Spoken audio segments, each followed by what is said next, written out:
시편 1편 1절에서 6절까지의 말씀 아마 외우시는 분도 많이 있으실 것 같은데 저는 헷갈리면 안 되니까 보고 하겠습니다. 우리 함께 한 목소리로 합독하시겠습니다. 복 있는 사람은 악인들의 꾀를 따르지 아니하며 죄인들의 길에 서지 아니하며 오만한 자들의 자리에 앉지 아니하고 오직 여호와의 율법을 즐거워하여 그의 율법을 주야로 묵상하는도다. 그는 시냇가에 심은 나무가 철을 따라 열매를 맺으며 그 잎사귀가 마르지 아니함 같으니 그가 하시는 모든 일이 다 형통하리로다. 악인들은 그렇지 아니하며 오직 바람에 나는 겨와 같도다. 그러므로 악인들은 심판을 견디지 못하며 죄인들이 의인들의 모임에 들지 못하리로다. 무릇 의인들의 길은 여호와께서 인정하시나 악인들의 길은 망하리로다. 아멘. 여러분, 2026년 한 해의 시작을 어떻게 하고 계신지요? 우리 하나님께 더 집중하며 그야말로 우리 교회의 표어처럼 영아에서 시니어까지 예수로만 행복한 우리가 더욱 되었으면 좋겠습니다. 날이 좀 차가워서 우리가 움츠러들기 쉬운 그런 시기를 보내고 있는데요. 우리 영육간에 더욱 강건하셔야 됩니다. 따뜻한 물 많이 드시고 건강관리 잘 하면서 운동도 하면서 우리 날로 쇠하여져 가는 우리 몸과 마음이 아니라 날로 힘을 더 얻는 우리가 되었으면 좋겠습니다.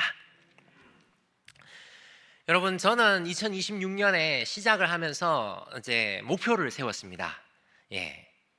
허리 인치를 1인치만 줄여보자. 그런 목표를 세워보았습니다. 제가 남자들 옷이 얼마나 감사한지 모르겠습니다. 잘 가려주거든요. 여러분들은 혹시 올해 목표를 어떻게 세우셨습니까? 구체적인 이런 목표라든지 계획이라든지 이런 것들이 좀 있으신지요? 그러면 하나만 더 여쭙겠습니다. 여러분들의 올해 신앙적인 목표는 혹시 무엇을 세우고 계십니까? 제가 작년을 시작하면서 마음에 결심을 하고 성경 필사를 시작했습니다. 그래서 성경 필사를 열심히 했는데 알게 된 사실 몇 가지는 제가 너무 악필이라는 거. 제가 초등학교 다닐 때 죄송합니다. 저는 국민학교 졸업했네요. 제가 국민학교를 다닐 때 악필 교정학원까지 다녔습니다. 그런데 이 글자는 고쳐지지가 않습니다. 저희 아들은 저의 글씨체보다 더합니다. 큰일 났습니다. 그래서 이제 필사를 열심히 해봐야지라고 생각을 하고 이제 필사를 이렇게 하는데 성경은 너무 깁니다. 그렇지 않습니까? 이제 구약부터 시작해봐야지, 처음부터 시작해봐야지 하니까 창세기가 한 50장까지 이렇게 되니까 이게 성취감이 너무 떨어지더라고요. 그래서 안 되겠다, 신약부터 쓰자 했는데 여러분, 그냥 읽을 때는 모르는데 복음서의 한 장 한 장이 왜 그렇게 길까요? 그래서 안 되겠다, 짧은 서신서부터 쓰자 해서 갈라디아서부터 막 썼습니다. 그래서 이렇게 쓰다 보니까 결국에는 제가 누가복음, 사도행전 해서 나머지 쫙 다 썼습니다. 그래도 감사하게 이렇게 좀 썼는데요. 죄송합니다.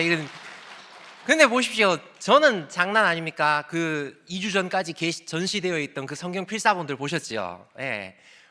제 거 안 내길 정말 잘했다라는 생각밖에 안 들었습니다. 여러분들은 올해 어떤 신앙적인 계획을 세우고 계십니까? 제일 쉽게 세울 수 있는 게 사실 성경 읽기인 것 같습니다. 우리 어른들의 전통에도 보면 매삼주오라고 있지 않습니까?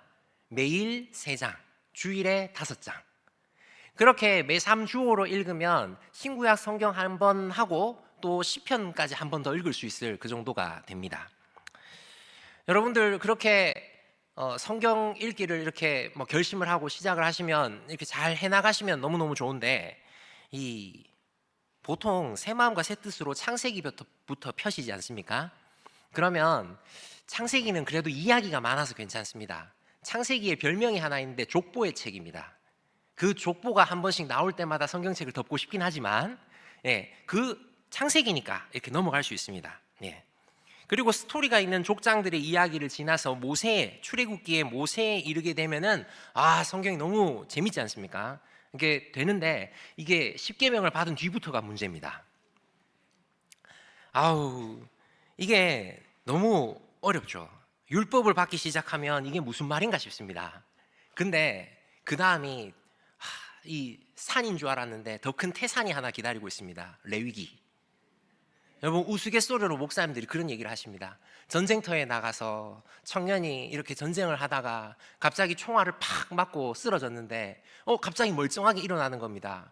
그걸 봤더니 가슴에 성경책을 이렇게 갖고 있었고 그 성경책에 총알이 탁 박혀 있다라는 겁니다. 근데 그 총알이 멈춰 있는 곳이 어디인지 아십니까? 레위기입니다. 레위기는 총알도 뚫기 어렵습니다. 그래도 갖은 결심으로 레위기를 뚫어냈다. 그러면 여러분, 민수기가 나옵니다. 사람 숫자를 세기 시작하는데 이거는 어렵고 이제 신명기까지 가면 해라 하지 마라의 반복이 막 계속됩니다. 웬 저주의 말씀도 막 선포가 되거든요. 그래서 모세 오경이라고 하는데 그 오경을 넘기가 쉽지가 않습니다. 그래서 성경책이 보면 앞부분만 새까맣게 달아있는 그런 우리의 현실을 저만 그렇군요. 죄송합니다. 그래서 저는 청년들이나 이렇게 그 학생들한테 성경 읽기를 시작하라고 할 때 보통 제가 창세기부터 읽으라고 하지 않습니다. 시편부터 읽으라고 합니다. 짧지 않습니까? 성취감이 팍팍 돋습니다. 그리고 시편을 다 읽으면 저는 신약으로 넘어가라고 합니다. 갈라디아서부터 읽으라고 합니다. 그래야 이렇게 안 지치고 성취감을 느끼면서 쭉쭉 갈 수 있기 때문에 그렇게 하는데, 저도 그렇습니다. 제가 이제 중2 때 교회를 처음 나가서 예쁜 여학생이 있는 것을 보고 계속 나가기 시작을 했습니다. 그러다가 이제 하나님을 만나게 되고 또 이렇게 고3이 되었는데, 고3이 되고 나니까 성경 한 장을 읽어오면 1점씩 주는 겁니다. 저희 반은 고등학교 3학년이었으니까 출석률은 항상 낮고 출석으로 반 1등 하기는 어렵습니다. 그래서 제가 성경을 읽기 시작했습니다. 한 주에 100장씩 읽어갔습니다. 경쟁이 붙기 시작하니까 어떤 날에는 성경을 한 주에 300장 읽었습니다. 고3이요.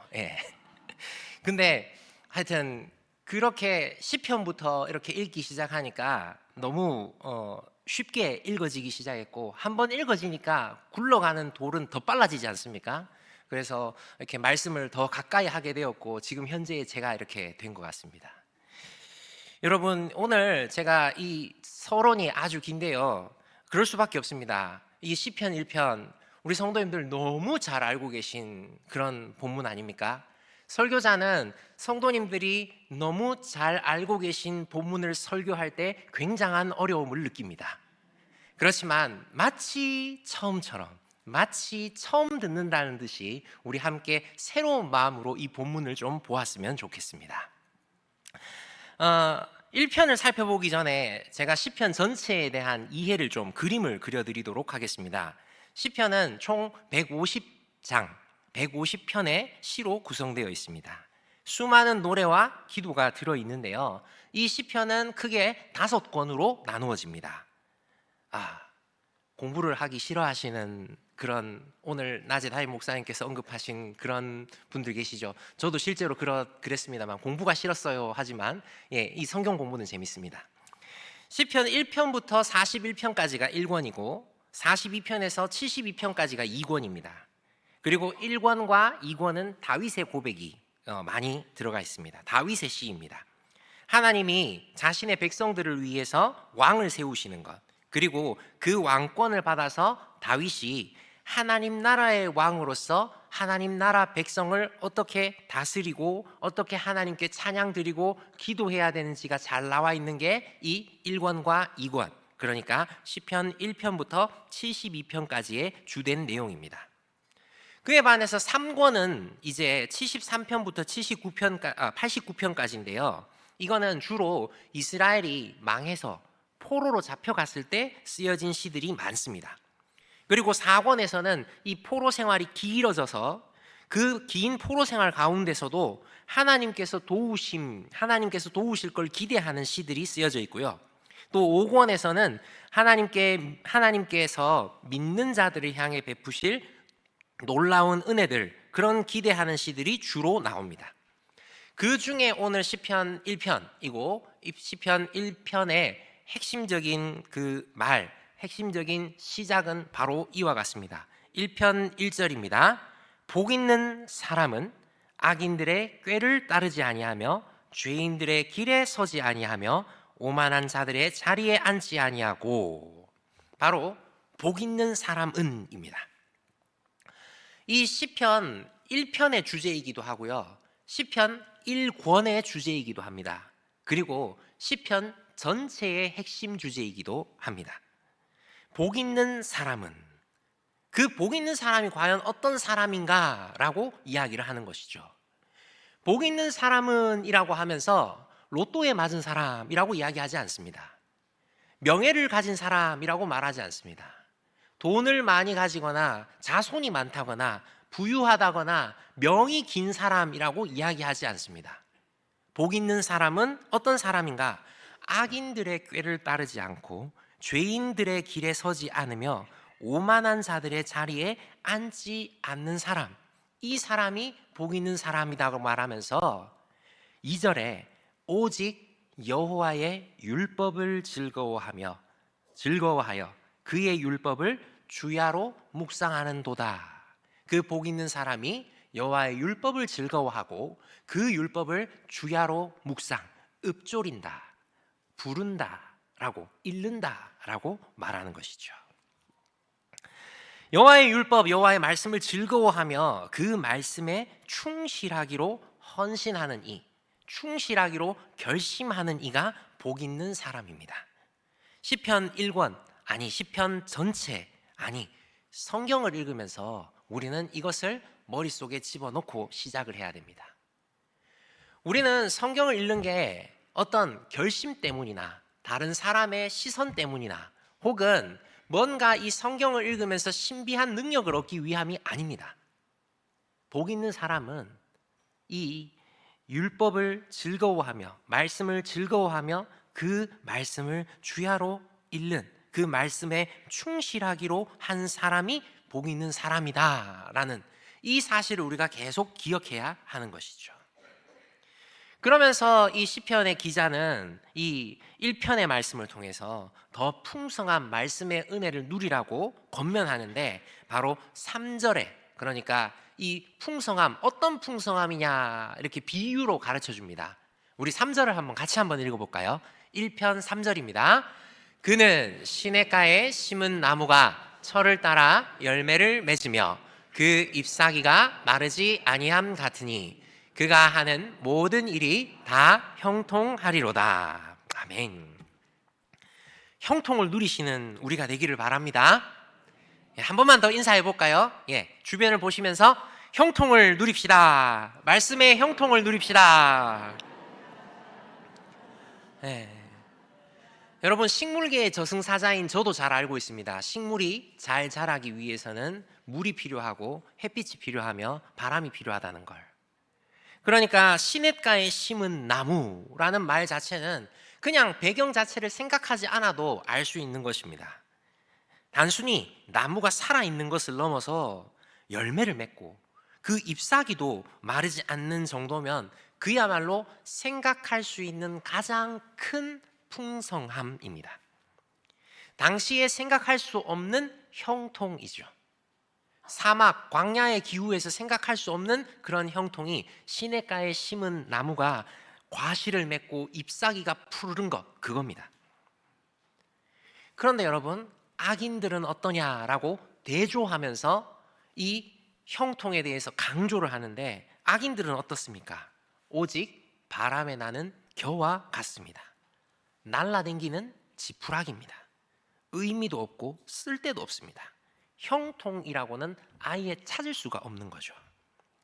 시편 기자는 이렇게 말하고 싶은 겁니다. 천지를 지으신 그 창조주, 능력의 하나님께서 지금도 다스리시고 보존하시는 우리 하나님, 우리 하나님이 우리에게 율법, 그 여호와의 증거, 여호와의 교훈, 여호와의 계명, 여호와를 경외하는 도, 하나님의 법, 이것들 하나님이 말씀을 주셨다라는 것이고, 그 말씀을 가까이 하는 것, 그 말씀과 함께 하는 것만이 우리에게 참된 형통이다라고 가르쳐 주고 있습니다. 그 말씀을 따르는 게 형통이고 참으로 의미 있는 거야 라고 노래하면서 가르치는 것이죠. 그래서 이 말씀의 능력을 이야기합니다. 영혼을 살리고 지혜롭게 하고 기쁘게 하며 눈을 밝혀주며 의롭다고 합니다. 이 소중함을 강조하기 위해서 한 번 더 비유합니다. 5절과 6절 말씀에 그러므로 악인들은 심판을 견디지 못하며 의인들의 모임에 들지 못하리로다. 무릇 의인들의 길은 여호와께서 인정하시나 악인들의 길은 망하리로다. 우리 하나님의 말씀을 가진 자들이, 가까이 하는 자들이 복이 있는 사람들이고, 이 하나님을 떠나 하나님의 말씀을 멀리하는 자들은 이 망하는 길이라는 거죠. 악인들은 견디지 못할 심판을 받게 되고, 죄인들은 의인들, 형통한 모임에서 멀리 쫓겨나게 되며, 여호와께서 인정하시는 의인의 길이 아니라 망하는 악인의 길에 있으면 그야말로 패망, 멸망이라는 겁니다. 시편에서 그리고 성경에서 이 이야기를 하고 있습니다. 복의 근원이자 복 자체이신 주님께서 복 있는 사람은 하면서 강조해 주고 계십니다. 이 말씀의 능력을, 이 말씀의 소중함을 다시 한번 강조하고 있는 것이죠. 사랑하는 성도 여러분, 우리는 이미 복 있는 사람입니다. 이 말씀의 절대적인 기준 앞에서 사는 사람들 아닙니까? 이 말씀들을 사모하여서 모이기에 힘쓰고 있지 않습니까? 그러니 잘 못하고 있다가 아니라 이미 잘하고 있으니까 우리가 더 힘을 내보고 더 이 풍성함들을 누려보자는 거죠. 이런 예들은 성경에 많이 나와 있습니다. 제가 성경 말씀 중에서 특히 룻기를 참 좋아하는데요. 룻기가 너무 아름다운 러브 스토리 같은 막 이런 이야기가 잘 나와 있지 않습니까? 전에 한번 언급했던 거기도 한데, 저희 장모님의 그 기도 제목이 그거였습니다. 저희 아내를 두고, 그러니까 큰 딸을 두고 배우자를 기도를 하실 때 이 보아스와 같이 유력한 사람이 남편이 되기를 이렇게 간절히 기도하셨대요. 오랫동안 기도하셨답니다. 예, 저는 그 기도의 응답이죠. 제가 마음은 넉넉합니다. 좀 있으면 몸도 넉넉해질 것 같습니다. 여러분, 근데 이 룻기는요, 이름은 룻기인데 주인공은 룻이 아닙니다. 나오미입니다. 나오미의 이야기죠. 여러분들, 제가 다 설명할 수는 없겠지만 이 룻기는 이렇게 시작을 하거든요. 엘리멜렉 가정을 이야기합니다. 엘리멜렉과 나오미가 살았는데 그 가정이 베들레헴에서 살았습니다. 베들레헴 너무 익숙한 곳이죠. 근데 그 베들레헴의 이름 뜻이 뭔지 아십니까? 빵집입니다. 근데 이 엘리멜렉과 나오미 가정이 빵집 베들레헴에서 살았는데 이 베들레헴에 흉년이 들었습니다. 먹을 게 없는 거죠. 빵집에 빵이 없습니다. 그렇게 되다 보니까 빵이 없는 게 문제인 줄 알고 이 엘리멜렉과 나오미는 인근 모압으로 이동을 해버립니다. 그러니까 이거는 사실상 그냥 이사했다가 아니라 배교를 한 거죠. 빵집에 빵이 없으니까 빵이 없다는 게 문제인 줄 알고 이동을 해버린 겁니다. 근데 그 이동한 모압에서 영원히 행복하게 살았어요, 잘 살았어요 해야 되는데, 이동했는데 갑자기 엘리멜렉이 죽습니다. 그 기둥 같은 두 아들 말론과 기럨도 죽습니다. 남아있는 건 두 며느리입니다. 자기 과부 3명이 남은 거죠. 그러니까 여자들만 남겨두고 남자들이 다 죽으니까 나오미의 생각은 무엇이냐 하면, 남편이 없는 게 문제인 겁니다. 남자가 없는 게 문제라고 생각했죠.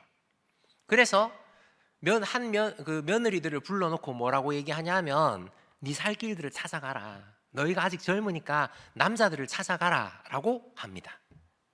그러니까 빵이 없는 게 문제인 줄 알고 모압으로 갔고, 남편이 없는 게 문제인 줄 알고 며느리들을 제가시키려는 겁니다. 근데 이제 한 며느리인 오르바는 그렇게 그 시어머니 나오미 말을 듣고 갔고, 한 며느리인 룻은 시어머니랑 함께 이 베들레헴으로 다시 돌아옵니다. 베들레헴으로 다시 돌아오는데 여전히 뭐가 없지요. 그래서 어떻게 살아야 되냐 하면, 고아와 과부와 나그네는 당시 사회적 약자이거든요. 이 사회적 약자에게 허락된 경제 활동이 뭐냐 하면 바로 이삭 줍기입니다. 추수를 하다가 하나 떨어뜨리면 이스라엘 사람들은 안 줍습니다. 그런 고아와 과부와 나그네들, 사회적 약자들을 위해서 베풀어 둡니다. 그리고 네모난 이 밭을, 네모난 이 경작을 하면 내 귀퉁이는 일부러 수확을 하지 않습니다. 그래서 이거를 사회적 약자를 위해서 남겨두는 거죠. 나오미와 룻은 이 이삭 주우면서 살았습니다. 돈이 없는 게 문제가 되는 거죠. 나오미는 돈이 없는 게 문제라고 생각을 했습니다. 근데 여러분, 빵이 없는 게 문제가 아닙니다. 남편이 없는 게 문제가 아니죠. 돈이 없는 게 문제가 아닙니다. 모든 선택에서 하나님이 없는 게 문제입니다. 하나님과 함께 할 때 하나님은 회복시키십니다. 하나님께서 이 나오미, 딴 데서 엄한 데서 답을 찾고 있던 나오미에게 누구를 보내주시냐 하면 바로 보아스를 보내주시죠. 보아스는 이렇게 축복을 합니다. 여호와께서 내 행한 일에 보응하시기를 원하며 주의 평안의 날개 그늘 아래 보호받으러 온 내게 온전한 상 주시기를 원하노라 하면서 루키 2장 12절에 이렇게 축복의 말을 건네는데요. 말 그대로 그 축복의 말로 기업 물을 자라는 제도를 통해서 나오미를 회복시킵니다. 룻이 새로 시집간 그게 중요한 게 아니라 나오미가 회복되었다는 게 중요한 거죠. 빵집에 빵이 없는 게 문제인 줄 알았는데, 남편이 없는 게 문제인 줄 알았는데, 돈이 없는 게 문제인 줄 알았는데, 그게 아니라 하나님이 없는 선택이 문제라는 거고, 하나님과 함께 할 때 인생의 궁극적인 문제, 죄의 문제와 그 궁극적인 문제들이 해결되니 그 하나님과 함께 하라는 겁니다. 그 이야기를 하시면서 우리에게, 오늘을 사는 우리에게도 동일하게 가르칩니다. 우리는 이 완결된 말씀으로 하나님의 뜻을 알고 구하며 하나님과 더 깊이 교제할 수 있습니다. 그렇기에 우리는 교제해야 합니다. 하나님과 충실한 관계를 맺어야 합니다. 진정 복 있는 사람이 되어야 하는 거죠. 이 말씀을 알아야 합니다. 여러분, 성경을 얼마나 읽으십니까? 몇 장 읽느냐로 계산하지 마시고요, 시간을 투자하십시오. 얼마나 시간을 투자하시면서 얼마나 깊이 있게 중요하게 여기면서 읽고 계십니까? 여러분, 얼마나 말씀을 배우십니까? 여러분, 2026년에도 온천교회에서 이 온천교회 강단은 충실하게 잘 준비되고 있습니다. 풍성한 말씀의 자리가 잘 준비되어 있고요, 각 부서마다 목사님들이, 말씀을 맡은 자들이 애써서 준비하고 있습니다. 기도해 주십시오. 그리고 온천 양육학교 등도 잘 준비되고 있습니다. 그러니 우리 2026년 함께 최대한 말씀을 가까이 하면서, 말씀을 읽으면서 그 말씀대로 살기 위해 노력하면서 세상 사람들과 똑같은 기준이 아닌, 세상 사람들의 소리와 그냥 일반적으로 들리는 소리가 아닌 하나님께서 말씀하시는 그 말씀, 하나님께서 부르시는 그 음성에 귀 기울이면서 다른 기준으로, 다른 생각으로, 하지만 바른 기준으로, 바른 생각으로 함께 살아가는 우리가 되었으면 좋겠습니다. 여러분, 내가 제대로 알고 있는가, 이걸 평가하기 위해서, 내가 제대로 알고 있는가 점검하기 위해서 제일 좋은 방법 중에 하나는요, 가르쳐 보는 겁니다. 무슨 말이겠습니까? 내가 복음에 대해서 잘 알고 있고 복음을 잘 누리고 있는가, 그걸 아시고 싶으시면 복음을 전해 보시면 됩니다. 갑자기 부담을 드리는 것 같아서 이렇게 분위기가 침울해지는 거죠. 괜찮습니다. 여러분, 우리 하나님을 자랑해 보십시오. 이 말씀의 능력을 신뢰하면서 믿지 않는 자들에게 야, 복 있는 사람이 어떤 사람인 줄 아냐? 나는 복 있는 사람이다. 우리는 복 있는 사람이다. 왜냐하면 그 복은 영원한 하나님께 있고 그 영원한 하나님 예수 그리스도를 통하여서 우리에게 오신 그 하나님이 참된 복이시기 때문이다 라는 걸 잘 말할 수 있을 때, 그리고 내 상황과 환경이 참 복이 아닌 것 같은데도 내가 복을 가지고 있다라고 말하는 그게 오히려 주변 사람들을 하나님의 말씀으로 하나님으로 이끌게 되는 통로입니다. 우리는 쉽게 생각하지요. 내가 잘 돼야 내가 복음도 전하고 내가 좀 번듯하게 내세울 게 있어야 다른 사람들이 나를 보고 이렇게 좀 교회 나가겠다라는 생각 들지 않을까? 여러분, 대부분의 경우 목회 데이터 연구소에서 이제 2년 이하의 새신자들에게 조사를 했는데 전도한 사람이 잘 되는 걸 보고 교회에 나왔다라고 대답하는 그런 대답은 거의 순위권에도 없습니다. 찾을 수가 없습니다. 근데 순위권에 있는 대답이 뭐냐 하면 전도한 사람이 도무지 내가 생각하기에는 감사할 수 없고 행복할 수 없는데 행복한 걸 보고 교회로 왔다라고 하는 이 대답은 꼭 3등 안에 있습니다. 우리가 이미 복 있는 사람임을 기억하십시오. 여호와의 율법을 즐거워하며 언약에 충실하기로 헌신하는 사람임을 기억하십시오. 이건 무거운 짐이 아니라 이 복을 더욱 풍성하게 누리는 방법이고요. 하나님의 지혜에 있어서는 이 세상이 자기 지혜로 하나님을 알지 못하므로 하나님께서 전도에 미련한 것으로 믿는 자들을 구원하시기를 기뻐하셨다라고 하는 이 고린도전서 1장 21절의 말씀을 마음에 새기시기 바랍니다. 세상 가운데 가득한 하나님의 은혜요 능력이지만 전도에 미련한 것을 사용하시길 기뻐하신 우리 하나님은 우리에게 너는 참 복 있다, 너는 참 복되다, 복 있는 사람이다 라고 말하시며 가르쳐 주십니다. 그리고 그 실제적인 복을 우리에게 전해 주십니다. 그러니 우리가 받은 복이 무엇인지 알고 그 받은 능력이 무엇인지 알며 우리가 그 복을 자랑했으면 좋겠습니다. 그 복을 풍성하게 즐겼으면, 누렸으면 좋겠습니다. 신약의 빌립은 나다나엘에게 이렇게 말했죠. 와 보라, 와서 보라. 다른 것 없습니다. 오직 예배, 주님의 놀라운 말씀이 선포되는 것, 그 말씀의 능력이 임하는 것, 우리가 이것들을 와 보라 하면서 함께 초청하고 우리가 그것들을 누리고 나누면서 흘려보내면서 그야말로 가장 큰 복, 예수 그리스도를 나누어 증거하면서 풍성한 은혜와 사랑들을, 그리고 하나님의 놀라운 계획과 역사들을 마음껏 체험했으면 좋겠습니다. 말씀을 가까이 함으로 이 2026년 이 풍성한 사랑과 은혜를 모두 누리시는 저와 여러분이 되시기를 바랍니다.